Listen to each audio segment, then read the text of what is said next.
नमस्कार दोस्तों, आप सभी का मेरे यूट्यूब चैनल पर स्वागत है। आज हम लोग बात करने वाले हैं कि यूपी ने भारतीय जनता पार्टी से मुंह क्यों मोड़ा।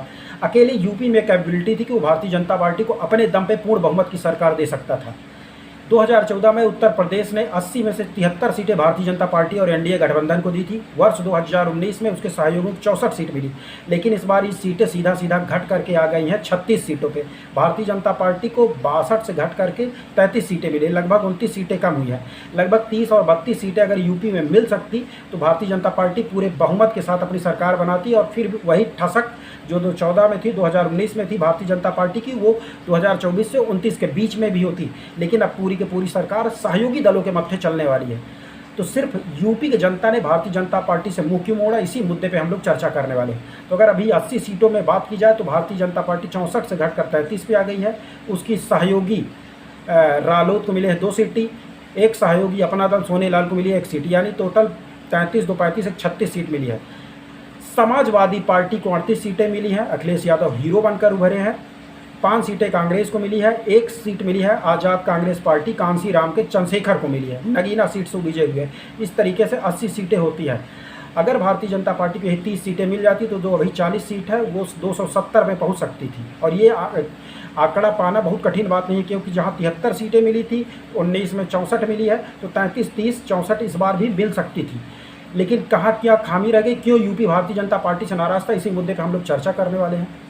जो प्रमुख मुद्दे रहे जिस वजह से विपक्ष कांग्रेस और एसपी का प्रदर्शन जो है बेहतर हुआ और भारतीय जनता पार्टी का खराब प्रदर्शन रहा, तो प्रमुख आधार ये रहा कि भारतीय जनता पार्टी जो है अभी तक 2014-2019 में अपनी पिच पर बल्लेबाजी करती थी। मुद्दे वो खुद तय करती थी, विपक्ष आकर उसी पे बैटिंग करता था। लेकिन इस बार विपक्ष ने मुद्दे गढ़े और उस पर भारतीय जनता पार्टी को जवाब देने पड़े। उन्हीं मुद्दों पे उनको जवाब देने के लिए विवश होना पड़ा। जैसे उन्होंने आरक्षण खत्म होने का नारा दिया, संविधान बचाने का नारा दिया। अब इस मुद्दे का लगातार पूरे चुनाव में भारतीय जनता पार्टी और मोदी और उसके स्टार प्रचारक जवाब देते रहे। तो इस बार भारतीय जनता पार्टी का जो दांव था वो उल्टा पड़ गया। विपक्ष ने बहुत अच्छे तरीके से रणनीति बनाई और भारतीय जनता पार्टी को उसमें फंस करके रह गई पूरे चुनाव के दरमियान। इसके अतिरिक्त जो है कांग्रेस और विपक्षी दलों ने बहुत चालाकी से लोक लुभावन मुद्दों को चुना जो जनमानस के सीधा करीब होते। जैसे उन्होंने कह दिया कि भैया 30 लाख से ज़्यादा सरकारी नौकरियां सीधा खटाखट बढ़ेंगे। यही बात अखिलेश यादव ने कही, यही बात राहुल गांधी ने कही। इसके बाद उन्होंने कहा कि अग्निवीर योजना को आएंगे सीधा कूड़ेदान में डाल देंगे। अग्निवीर योजना जहां देश के यूपी बिहार में ज़्यादातर लोग कृषि करते हैं, उसके बाद ये तो यूपी पुलिस में जाना चाहता है या तो आर्मी में जाना चाहता है। लेकिन जब से ये 4 साल की नौकरी हुई अग्निवीर की, कहीं ना कहीं उनमें एक दुख का भाव था, हताशा का भाव था कि 4 साल की ही नौकरी है। इसको सीधा सीधा उन्होंने हर रैली में जाकर किया, इससे लोगों ने सीधा सीधा कनेक्ट किया। इसके बाद उन्होंने अखिलेश यादव ने बात उठाई कि किसानों की आय दुगना करने की जगह दुगना करने का वादा भारतीय जनता पार्टी तो पूरा नहीं कर पाई, ऊपर से किसानी की आय सीधा सीधा बढ़ गई है। खाद का दाम बढ़ गया, बिजली का दाम बढ़ गया, सीधा बात बताई। उन्होंने कहा अगर हमारी सरकार आई तो हम एमएसपी देंगे। उन्होंने पेपर लीक का मुद्दा उठाया कि भारतीय जनता पार्टी की सरकार आपको नौकरी रोजगार नहीं दे जाती है। 60 लाख युवाओं को नौकरी से दूर रखा गया है। यूपी पुलिस का पेपर लीक हो गया, अग्निवीर जैसी योजनाएं आ गई हैं। पुलिस में भी अगर इनकी सरकार बनी तो ये 3 साल की नौकरी कर देंगे।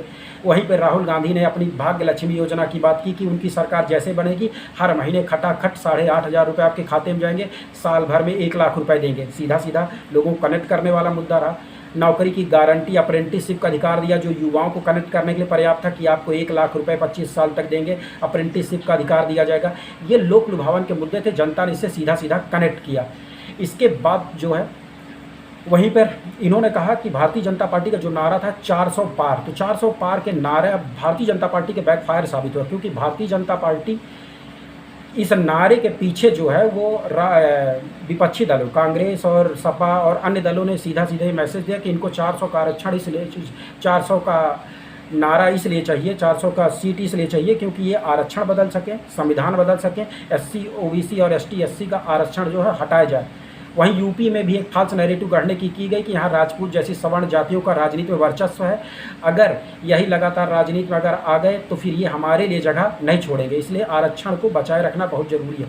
अब आरक्षण से सीधे साधी भोली भांति जनता को ये गलत नैरेटिव में फंस गई कि हो सकता है ये ख़त्म कर दें।